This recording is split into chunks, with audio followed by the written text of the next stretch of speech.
Friend, welcome to Kavyanayana cooking channel. ನಾನು ಸುಷ್ಮಾ. ಬನ್ನಿ ಇವತ್ತೊಂದು ಒಳ್ಳೆ ಸಾಂಬಾರ್ನ ಮಾಡಿ ತೋರಿಸ್ತಾ ಇದ್ದೀನಿ. ಏನಪ್ಪಾ ಅಂದ್ರೆ ಬೀನ್ಸ್ ಮಸಾಲೆ ಸಾಂಬಾರ್.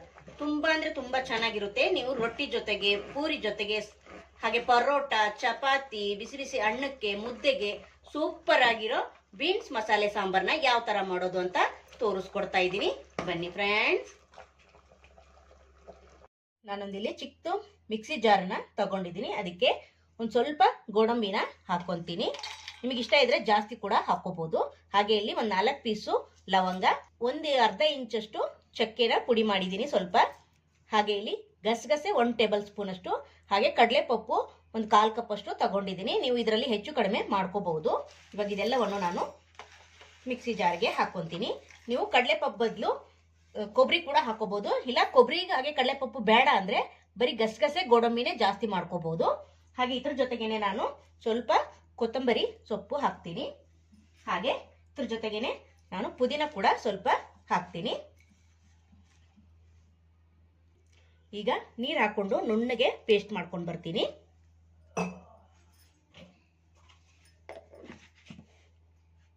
ನೋಡಿ, ಇವಾಗ ನೈಸ್ ಆಗಿ ಪೇಸ್ಟ್ನ ರುಬ್ಕೊಂಡು ಬಂದಿದ್ದೀನಿ. ನೋಡಿ, ಒಂದು 1/4 ಕಪ್ ಆಗುವಷ್ಟು ಮಸಾಲೆನ ಮಾಡ್ಕೊಂಡಿದ್ದೀನಿ. ಕುಕ್ಕರ್ನ ಇಟ್ಕೊಂಡಿದ್ದೀನಿ ಒಲೆ ಮೇಲೆ. ಒಂದು 4 ಟೇಬಲ್ ಸ್ಪೂನ್ ಅಷ್ಟು ಎಣ್ಣೆನ ಹಾಕೊಳ್ಳೋಣ. ಎಣ್ಣೆ ಸ್ವಲ್ಪ ಜಾಸ್ತಿ ಹಾಕೊಳ್ಳಿ, ತುಂಬಾ ಚೆನ್ನಾಗಿರುತ್ತೆ. ನೋಡಿ, ಎಣ್ಣೆ ಕೂಡ ಚೆನ್ನಾಗಿ ಬಿಸಿಯಾಗಿದೆ. ಈಗ ಸಾಸಿವೆನ ಸೇರಿಸ್ಕೊಳ್ಳೋಣ.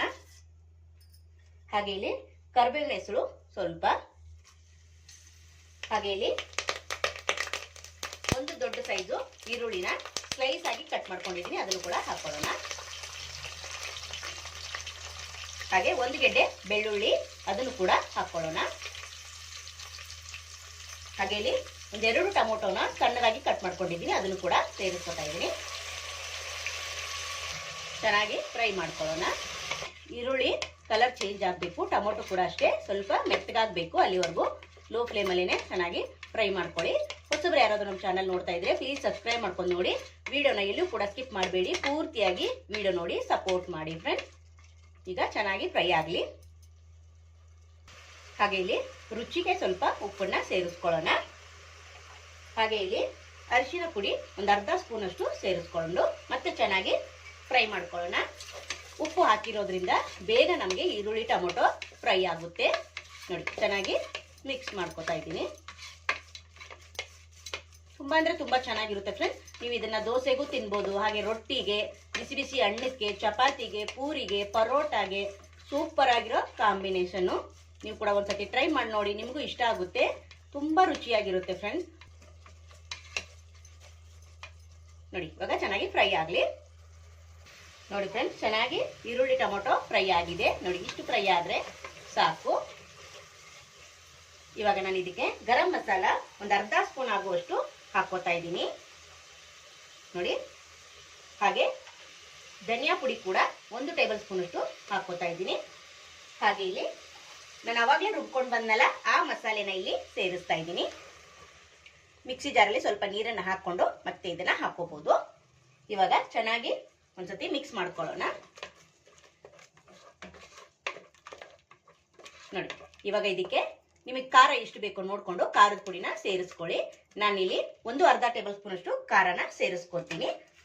ಮತ್ತೆ ಕಡಿಮೆ ಅನ್ಸಿದ್ರೆ ಹಾಕೋಬಹುದು, ಇಲ್ಲ ಮತ್ತೆ ಬೇಕಂದ್ರೆ ಮತ್ತೆ ಹಾಕೊಳ್ಳಿ. ನೋಡಿ, ನಾನೀಗ ಒಂದೇ 1 ಟೇಬಲ್ ಸ್ಪೂನ್ ಹಾಕೊಂಡಿದ್ದೀನಿ. ಮತ್ತೆ ಖಾರ ನೋಡ್ಕೊಂಡು ಮತ್ತೆ ನಾನು ಸೇರಿಸ್ಕೊಂತೀನಿ. ಮಿಕ್ಸಿ ಜಾರಿಗೆ ಸ್ವಲ್ಪ ನೀರನ್ನು ಹಾಕೊಂಡು ಮತ್ತೆ ಇದಕ್ಕೆ ಹಾಕೊಂತೀನಿ. ಹಾಕಿದ್ರೆ ಮಸಾಲೆ ಎಲ್ಲ ಚೆನ್ನಾಗಿ ನಮಗೆ ಫ್ರೈ ಆಗುತ್ತೆ. ಹಸಿ ವಾಸನೆ ಎಲ್ಲ ಹೋಗ್ಬೇಕು ಮಸಾಲೆ, ಅಲ್ಲಿವರೆಗೂ ನಾವು ಇದನ್ನ ಫ್ರೈ ಮಾಡ್ಕೋಬೇಕು. ನೋಡಿ, ಈಗ ಮಿಕ್ಸಿ ಜಾರ್ಗೆ ನೀರು ಹಾಕೊಂಡು ಹಾಕೋತಾ ಇದ್ದೀನಿ. ಈಗ ಚೆನ್ನಾಗಿ ಮಸಾಲೆ ಕೂಡ ಫ್ರೈ ಮಾಡ್ಕೊಳ್ಳೋಣ. ಹಸಿ ವಾಸನೆ ಎಲ್ಲ ಹೋಗ್ಬೇಕು, ಒಂದೊಳ್ಳೆ ಘಮ ಬರಬೇಕು ಮಸಾಲೆಗೆ, ಅಲ್ಲಿವರೆಗೂ ನಾವು ಫ್ರೈ ಮಾಡ್ಕೋಬೇಕು. ಲೋ ಫ್ಲೇಮಲ್ಲೇ ಮಾಡ್ಕೊಳ್ಳಿ, ಯಾವುದೇ ಕಾರಣಕ್ಕೂ ಹೈ ಮಾಡಬೇಡಿ, ಸೀದ್ ಹೋಗುತ್ತೆ. ಈಗ ಸ್ವಲ್ಪ ಫ್ರೈ ಆಗಲಿ. ನೋಡಿ, ಮಸಾಲೆ ಕೂಡ ಚೆನ್ನಾಗಿ ಕುದೀತಾ ಇದೆ, ನೋಡ್ತಾ ಇದ್ದೀರಾ. ನೋಡಿ, ಇಷ್ಟು ಕುದ್ರೆ ಸಾಕು, ಒಂದೊಳ್ಳೆ ಘಮ ಬರ್ತಾ ಇದೆ. ಇವಾಗ ಇದಕ್ಕೆ ನಾನು ಒಂದು ಅರ್ಧ ಕೆಜಿ ಆಗುವಷ್ಟು ಬೀನ್ಸ್ ನ ತಗೊಂಡಿದ್ದೀನಿ. ಅದನ್ನ ಸ್ವಲ್ಪ ದೊಡ್ಡದಾಗಿ ಕಟ್ ಮಾಡ್ಕೊಂಡಿದ್ದೀನಿ. ನೀವು ಸಣ್ಣ ಸೈಜ್ ಆದ್ರೂ ಕಟ್ ಮಾಡ್ಕೋಬಹುದು. ಒಂದು ಅರ್ಧ ಕೆಜಿ ಆಗುವಷ್ಟು ಬೀನ್ಸ್ ನ ಹಾಕೋತಾ ಇದ್ದೀನಿ. 1-2 ಆಲೂಗಡ್ಡೆನ ಸಿಪ್ಪೆ ಬಿಡಿಸಿ ದೊಡ್ಡದಾಗಿ ಅದನ್ನು ಕೂಡ ಕಟ್ ಮಾಡ್ಕೊಂಡಿದ್ದೀನಿ. ಈಗ ಚೆನ್ನಾಗಿ ಒಂದ್ಸತಿ ಮಿಕ್ಸ್ ಮಾಡ್ಕೊಳ್ಳೋಣ. ನಿಮಗೆ ನೀರು ಎಷ್ಟು ಬೇಕೋ ನೋಡಿಕೊಂಡು ನೀವು ಸ್ವಲ್ಪ ಗಟ್ಟಿನಾದರೂ ಮಾಡ್ಕೋಬೋದು, ಇಲ್ಲ ತೆಳುವಾದರೂ ಮಾಡ್ಕೋಬೋದು. ನಾವಿದು ಬೀನ್ಸ್ ಮಸಾಲೆ ಸಾರನ್ನು ಮಾಡೋದ್ರಿಂದ ನಾವು ಸ್ವಲ್ಪ ತೆಳುವಾಗೇನೆ ಮಾಡ್ಕೊಂಡ್ರೆ ಅನ್ನಕ್ಕೂ ರೊಟ್ಟಿಗೂ ಇಲ್ಲ ಚಪಾತಿಗೂ ಎಲ್ಲದಕ್ಕೂ ಸೂಪರ್ ಆಗಿರುತ್ತೆ. ನೋಡಿ ಇವಾಗ ಮಿಕ್ಸ್ ಮಾಡ್ಕೊಂಡಿದ್ದೀನಿ. ನಾನು 1 ಗ್ಲಾಸ್ ಆಗುವಷ್ಟು ನೀರನ್ನು ಹಾಕ್ಕೊಂತೀನಿ. ನೋಡಿ ಇವಾಗ 1 ಗ್ಲಾಸ್ ಅಷ್ಟು ನೀರನ್ನು ಹಾಕ್ಕೊಂಡು ಚೆನ್ನಾಗಿ ಒಂದ್ಸತಿ ಮಿಕ್ಸ್ ಮಾಡ್ಕೊಂಡಿದ್ದೀನಿ. ಕುದಿಬೇಕು. ಕುದ್ದಾದ್ಮೇಲೆ ನಾವು ಉಪ್ಪು ಏನಾದರೂ ಕಡಿಮೆ ಅನ್ಸಿದ್ರೆ, ಖಾರ ಕಡಿಮೆ ಅನ್ಸಿದ್ರೆ ಈ ಟೈಮಲ್ಲಿ ಹಾಕೋಬಹುದು. ಇವಾಗ ಚೆನ್ನಾಗಿ ಕುದಿಲಿ. ನೋಡಿ ಇವಾಗ ಚೆನ್ನಾಗಿ ಕುದೀತಾ ಇದೆ. ಇವಾಗ ನಾನು ಕುಕ್ಕರ್ ಮುಚ್ಚಳ ಮುಚ್ಚಿ 2 ವಿಸಿಲ್ನ ಕೂಗಿಸ್ಕೊಂತೀನಿ. 2 ವಿಸಿಲ್ ಕೂಗಿಸ್ಕೊಂಡ್ರೆ ಸಾಕಾಗುತ್ತೆ. ನಾನು 2 ವಿಸಿಲ್ ಆದ್ಮೇಲೆ ನಿಮಗೆ ತೋರಿಸ್ಕೊಡ್ತೀನಿ. ನೋಡಿ ಇವಾಗ 2 ವಿಸಿಲ್ ಆಗಿದೆ, ನಿಮಗೆ ತೋರಿಸ್ಕೊಡ್ತಾ ಇದ್ದೀನಿ. ಓಪನ್ ಮಾಡಿ ನೋಡಿ, ಸೂಪರ್ ಆಗಿರೋ ಬೀನ್ಸ್ ಮಸಾಲೆ ಸಾಂಬಾರ್ ಯಾವ ಥರ ಆಗಿದೆ ಅಂತ ನೋಡ್ತಾ ಇದ್ದೀರಾ ಫ್ರೆಂಡ್ಸ್. ನೋಡಿ ನೀವು ಗಟ್ಟಿಯಾಗಬೇಕಾದ್ರೂ ಕೂಡ ಮಾಡ್ಕೋಬಹುದು. ತುಂಬ ಅಂದರೆ ತುಂಬ ರುಚಿಯಾಗಿದೆ. ಬನ್ನಿ ಇವಾಗ ಇದನ್ನು ಸರ್ವ್ ಮಾಡ್ಕೊಳ್ಳೋಣ.